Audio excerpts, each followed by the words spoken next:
chef asked me to join in on this collaboration. I ain't gonna lie to you, mac and cheese is one of my favorite dishes, so of course I was going to join in. What I'm going to show you today is really my favorite version of mac and cheese.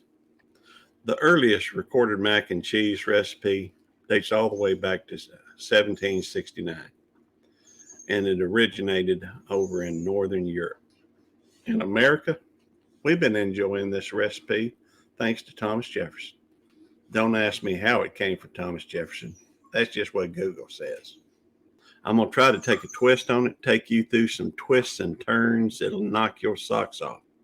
The ingredients include a stick of butter, 2 cans of original Rotel, a fully drained can of peas, a fully drained can of mushrooms, pieces, and stems, a 1-pound box of elbow macaroni noodles, and possibly a little bit of milk.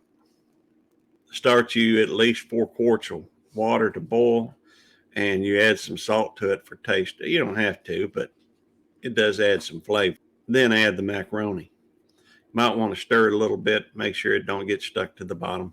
Then stir it every few minutes. Once it's boiled, you want to add 1 stick of butter to it. Throw a lid over it, let the butter melt, and then just toss those elbow macaroni in the butter. Then add the peas, mushrooms, and Rotel. And you just mix it up. This recipe is large enough where you're probably going to need 2 decent sized containers or 1 larger size container. You may want to get one of those aluminum foil pans that is 3 or 4 inches tall. I like it. You can half it, but I think it's a mistake to half it because, well, let's face it, you're going to want more of this. You want to cut up the block of Velveeta, then evenly distribute it. You want to check to see if you've got enough moisture. If you can take a spoon and move the side back and you don't see fluid, or you don't see any juice coming back, you want to add just a little bit of milk. I'm going to put 4 little squares that I've kind of saved from 1/2 of this over the top. Cover it with aluminum foil or a lid and put it in the oven at 400 degrees for about 30 minutes. All right, it's been in the oven for 30 minutes. Let's pull it out. It ain't gonna look right to begin with.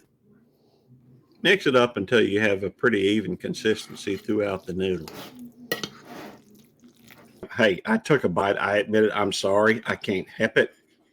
It was as good as it's ever been. I'm gonna show y'all me getting a bite anyhow, because after all, that's what you do when you do a video. You take a bite of it and eat some of it. But we ain't done. We ain't done. We're gonna try something new, but I gotta wait for the rest of it to cool down anyhow before I can finish. So thought y'all would like to see it. Man, that's some goodness gracious, that's some good eating right there. Hang on.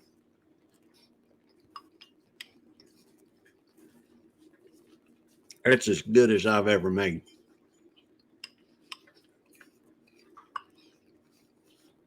Man, that's good. We're going to fry up some macaroni and cheese.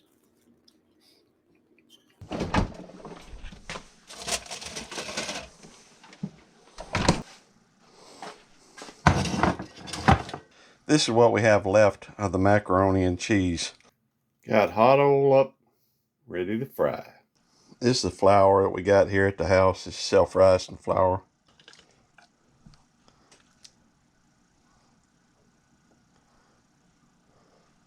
Put it in the oil.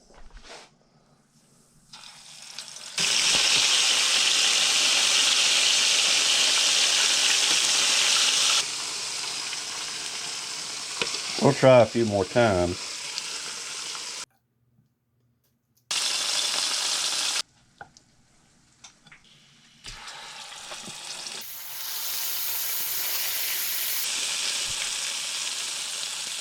That ain't gonna work. Well, it didn't work. Hey, I ain't gonna waste the rest on that trying to fry it up. I'm gonna eat it just like it is. You take a shot, sometimes you make it, sometimes you miss. That's all right.